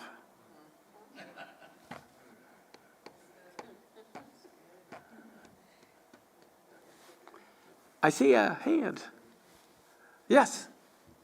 Hi, this question is about America and the influx of what we call illegal immigrants, but You mean is there- undocumented? Just kidding. Undocumented, but is this possibly, joking. maybe you see a correlation as well, where the Sephardim are supposed to inhabit the Negev? Are they making a pit stop in America? Because a lot of them went to South America during the Spanish Inquisition Sure, and all of the sure. things. Are they making a pit stop, and we're supposed to spend the next season of time preparing them to go to Israel because they are Sephardim? Well, let me put it this way. I'm not going to get into the Sephardim or the Ashkenazi, but I can tell you this right now. There are people I know around the United States that are preparing to help all the Jews get to Israel when persecution comes. And I believe persecution is going to be coming, and we should be helping them. Do you remember why Moab and Ammon were judged? And Edom.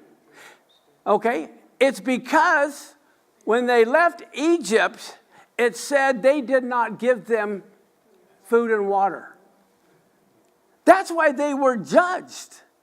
And I believe that's to tell us in this day, when they're trying to get back to Israel, we better be helping them with food and water, or we're going to be judged. That goes back to what I was talking about, the greater exodus. Exactly. Hiding the manna, Exactly. That's what I'm saying. 144,000. Yeah. Yeah. Well, we have to be hospitable. You're exactly right. Yes. Hi, a quick comment. Within the church I'm part of, Seventh-day Adventist, all messages, recent and 100 years old, all voices, face-to-face or in print, all messages, all studies, we so thoroughly say, do not set dates. Exactly. Well, yeah, because they had set dates a lot of times and it never happened. I don't know about a lot. I do know about 1844, Great Disappointment. Sure. 17 years Yeah. prior to it, Right. before we even chose a name. Yeah. Which means that in 1844, it wasn't Seventh-day Adventists, it was Millerites. But the point is, within our circles, and I have been a theology student at one of our schools, and all I want to say in short is all voices say, don't set dates. Exactly. And then outside of Adventist circles, I'm I'm confronted with, and I hear people say, you guys set dates. And so I know there's a major disconnect, Yeah, misinformation, and I keep wondering who's repeating who and who started yeah, this. exactly. But you know, earlier you said it too, like Seventh-day Adventists always setting dates. Well, in the past, I'm not saying now, I don't know what they do now, but in the past, I'm thinking that was 17 years before we chose a name. yeah, We chose a name in 1861. sure, So what happened in 1844 won us. sure. So, But a lot of Christians set dates. but that's correct. That's It what's keeps horrible. being repeated. So I know it's out there pervasively, it's a belief, and I think people keep repeating people, but it's no truth to it. Well, that's great. I don't believe anybody should ever set a date. I have never set dates. People say I do, and I never will set a date. I set a day. It'll happen on, just like Passover happened on Passover, Pentecost happened on Pentecost, Rosh Hashanah will happen on Rosh Hashanah. I set days, not dates. I don't say what year. I do know it'll be the beginning of a Shemitah year, but I don't know which Shemitah year. But we're supposed to know the times and seasons. And so this is proof we know the times and seasons, but I won't ever set a date. And I believe a lot of Christians set dates, not just Seventh-day Adventists. Okay, but I'm just saying the point is, don't ever set a date. And I totally agree. You keep making comments like we take care of the Jews so that they can go to Israel. So, A lot of believers want to get there too. well, that's my question. Is so, what is your opinion on, you know, if we're grafted into Israel? Right. You know, take Paul's word. You Sure, can take all sure. stuff. So, I believe that if we are walking in his word and have believed in him, that we become Israel. So what are your thoughts on the difference between the Jews, per se, going to Israel? I mean, where do you define that? Who knows if you are Jewish or not? I You know, totally, so- I love so that. let me just- Yeah, and I don't think we become Israel. Like if you adopt a Chinese kid from China, that doesn't make them non-Chinese. I mean, they're still Chinese. So there's the physical line, there's the spiritual concept of we're grafted in. So in that sense, we're part of the Abrahamic covenant. We're grafted into Israel. And I believe that many believers are going to want to get the heck out of here too and go to Israel. And I don't have any, shoot, I may want to get the heck out of here. Matter of fact, I'm looking at buying a house on the Sea of Galilee, because who knows what's going to happen. But I think it's the Jews are the canary in the coal mine. What happens to the Jews is going to be happening to believers. And so I really think that there's a good chance there could be a lot of Americans that are going to want to get the heck out of here too. I totally agree. Yeah. Yes, regarding her question about being grafted in and so forth, I have Jewish history. It goes back several generations, and it kind of got watered down, if you will, okay? The reason I mention this is because some years ago, my sister kept pressing, there's 4 of us kids, kept pressing us that we should get our passport to Israel. But we do believe it comes from my mother's side after doing all the genealogy and so forth. You have to prove so clearly. And I never got my passport. I'm like, I'm investing money on this because she did. And then we find out that you can't just go to Israel and say, I want to live here.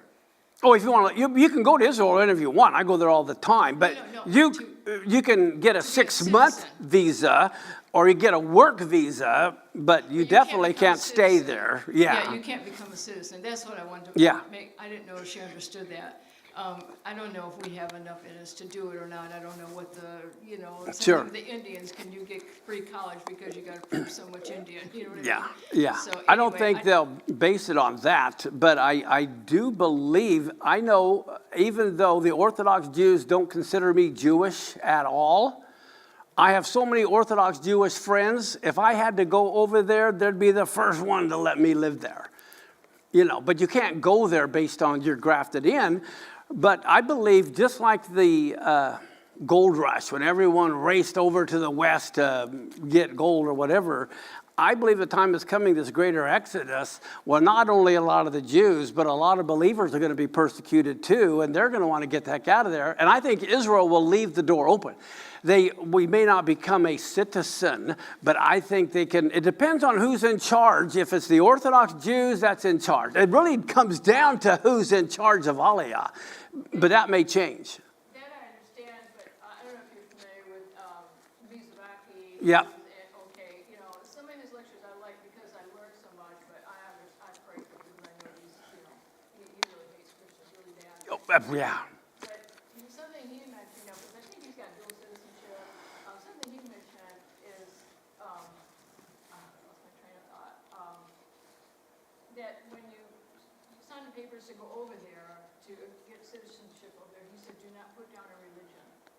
He said, be certain you do not say you are Jewish or Orthodox Jewish or, you know, what religion. They said that because even if you practice Judaism, they may not want you in.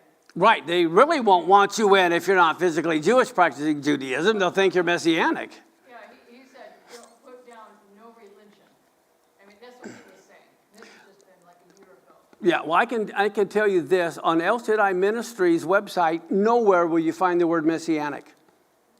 It doesn't exist on our website. Nowhere will you find the word Hebraic roots. And this is why I have such good relationships with Orthodox Jews, is because words are very important. And this is why we get along great. And I'll have Orthodox rabbis fly all the way from Israel because we don't call ourselves Messianic. If you want a relationship with Jews and you're not Jewish, first off, going back to again how cloistered these Orthodox Jews are, thinking they think we're all Catholics or something, and so as far as ourselves, we don't claim what we claim to be. And an Orthodox rabbi told me, this is what you ought to call your group. Okay, if you guys like it, I do too. But it was first century believers. Just first century believers. We believe what happened in the first century, and that's what we're all for. So I like that. But as far, I don't think I'd put that down. I was going to go to India to preach, and they wanted my occupation. I put pastor. Not. If you're going to preach the Bible, you can't come. I should have put teacher. Yeah, so you really have to be careful with words on, but I would recommend everybody get your passport because you never know. And it takes a long time, and it's not that expensive, really. And it's good for like 12 years. Yes? Sir, I've got to lay a little groundwork, but I have a concept that I'm really interested in your opinion on. You've talked about all the different translations, and so I think you would agree that chapter numbers and verse numbers are not inspired. They never, you're right. Never. So neither were the vowel points. Right, so considering the fact that he's coming to restore the earth, considering that both Ezekiel and Zechariah, Ezekiel 47 and Zechariah 14 describe the rivers of living water that flow exactly. from the throne. Yep. And the fact that Isaiah 60 talks about the fact that they won't need the light of the sun or the moon in the city. Now, that doesn't mean they don't need it. That doesn't mean they're not there. That's right. But they don't need it, right. Agreed. And because it's promised that he's going to write the name of New Jerusalem on yeah. us in Revelations chapter 3 and make us pillars in his temple. Right. And I think there was one more piece. The fact that the 12 gates named after the 12 tribes of Israel is in Ezekiel 48. Okay.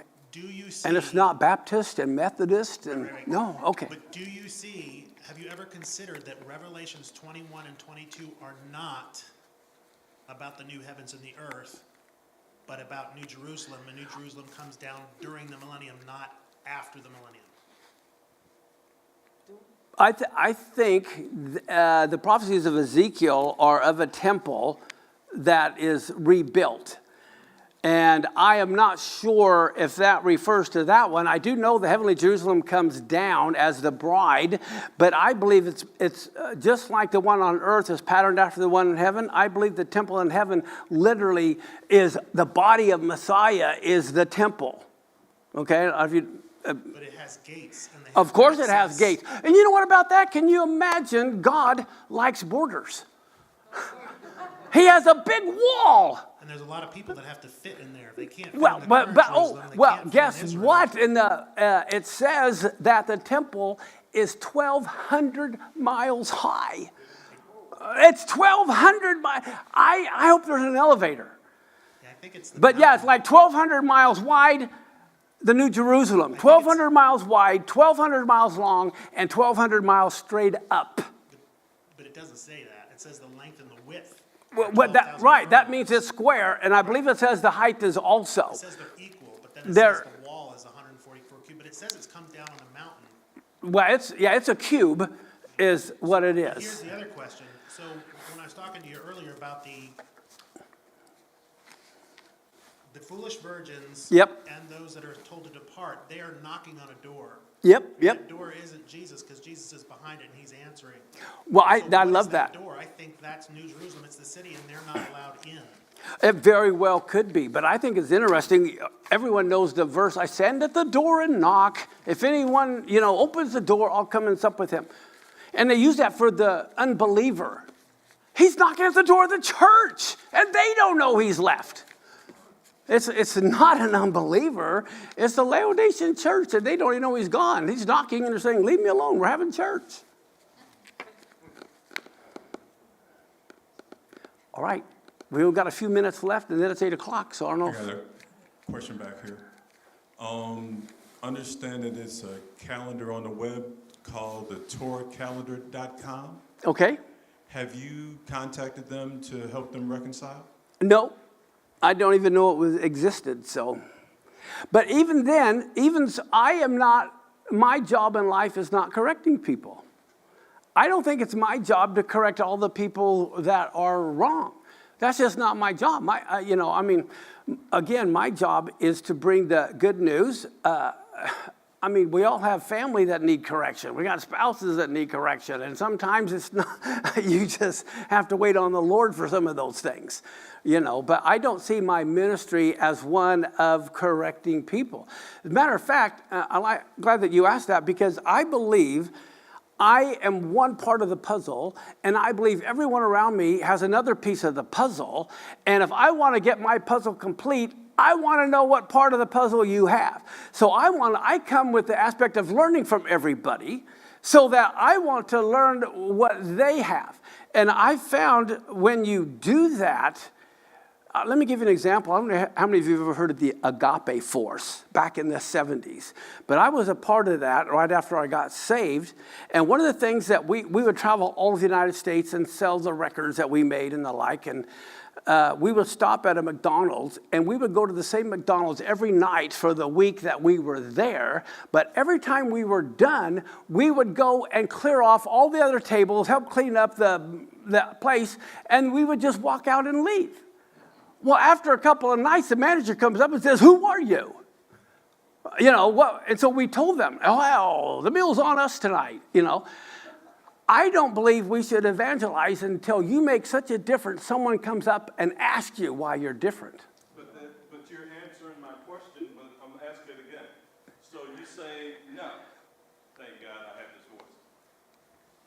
So I say again, you have a calendar, they have a calendar. Yep. And my word specifically was, have you met with them to reconcile? Because again, you're providing information and you're understanding the perspective that they have. Well, I'm not saying I won't look at it and I won't talk to them. I'm just saying I never heard of it before. But I can look at it. Now, I don't think it's my place to correct them. And so for me, I would look at it. I'd see where they might be wrong. And if they ever want to talk to me, that's fine. But I'm not, if I run into them, I might mention it. But I don't think it's my job to go correct them. Okay. Yeah. So I don't know if you have time for all these. I have had people ask me to ask questions, so I'm just going to throw the questions out there. Sure. There's 3 different ones. I think they're just wanting a simple answer. So one of them is, I see a total lunar eclipse that covers most of the world December the 31st, 2028. Do you know anything about that? The next one is, I wonder what your opinion is on the economy. Will it crash next year? I think so. Okay. And then the last question was, when you said that Yeshua was born during Sukkot, what is your reference to that, and what day of Sukkot do you think that would be? I believe it was on the very first day of Sukkot. And if that's the case, he's circumcised on the 8th day, confirming his covenant with Abraham. He's in the temple shedding his blood on the 8th day, confirming the covenant of circumcision. I have my book, God's Day Timer, that he bought a bunch of them, 20 of them or something like that you guys have access to. I prove beyond a shadow of a doubt that he was born on the 1st of Sukkot.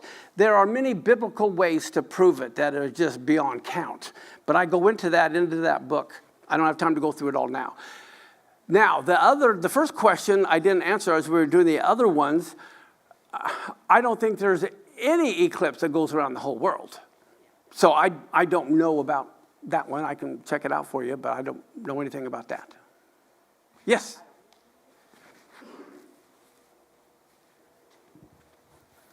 I'm curious about the early Christians, because they were Jewish, and what was it like? Because now they understand the Messiah. What was the sacrifice? They still went to the temple. So what was that life like? And can you just elaborate? Because they're Jewish, but they understand that he is come in fulfillment of the sacrifices. So what was that like? I'm glad you asked that, because that brings me to mind a Bible verse I mentioned to some people. I'm old. I don't remember what I said to everybody. But let me pull up this verse. It's exciting for them. Now, they didn't become Christian. They stayed Jewish. And there is nothing wrong with having sacrifices in the temple. In Acts, it says thousands of priests became believers, and they all loved the Torah, and they did the sacrifices. But now they're doing it with the understanding of the prophetic fulfillment. So they're doing it with absolute love and joy. But here's something that is going to shock all of you that haven't heard this. How many of you would love to have the Apostle John right here during the service? I mean, in the flesh. Okay. Oh, yeah. Well, guess what? There's a verse in almost every single Bible you will find the Apostle John was kicked out of the church. It's in your Bible.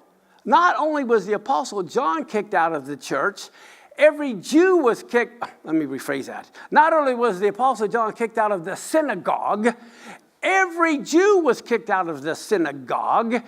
And on top of that, they would kick every Gentile out of the synagogue who would want to allow Jews in. How many of you knew that was in your Bible? I will give you the verse. It's in your Bible. Let's go to, before we go there, if I told you my name was Paco, where am I most likely from? South America. If I said it's Igor, I'm probably from Russia. If I said Diotrephes, Greek. And if you remember, the Lord said, don't be like the Greeks who always want to lord over the flock and think that they're preeminent. Right? Remember that verse? And Diotrephes means lover of Zeus. After 70 AD, a lot of the Jews are scattered, and the believers always met in synagogues. They never had a church. Okay, they were meeting in the synagogues. Jews and Greeks would always meet together in the synagogues. But after 70 AD, you've got this rebellion going on against the Jews, and the non-Jews who were coming to the Messiah, they were going into the synagogues, but they end up outnumbering the Jews in the synagogue. And these Gentiles didn't know anything about Torah. All they knew was Plato, Socrates, Aristotle. All they knew was Greek philosophy. That was their base, not the Torah. And then, as they became a leader, because some of the leaders were leaving, and this Greek non-Jewish person wants to head the synagogue, so they take over. And they kick all the Jews out. 3 John.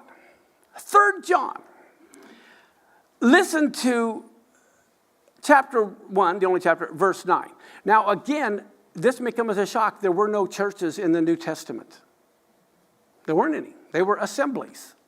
All right? So I'm going to read the word church here.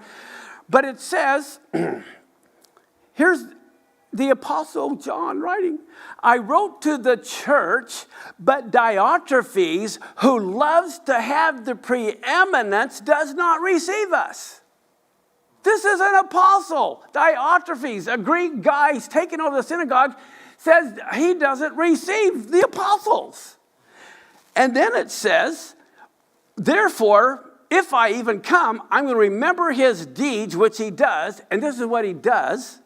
He prates against the Jewish people with malicious words. And not even content with that, he himself will not receive the brethren or the other Jews, and he even forbids those who would and kicks them out of the church. Before John even died, they weren't allowing the apostles in. They weren't allowing the Jews in. They were kicking the Gentiles out. This happened in around 90 AD. Yeah, right there in your Bible. Most people miss it. I think we're after 8 o'clock, so it's up to you if everyone wants to go home or have time for one more question. I think. Thank you, Mark. I think that's pretty good. Ladies and gentlemen, Mark Biltz. Woo! Thank you so much. Well, thank you all for coming. Again, if you'd like to leave a donation, the boxes are in the back by the doors. You can write on the envelope Mark Biltz just to make sure that they designate it to the right offering.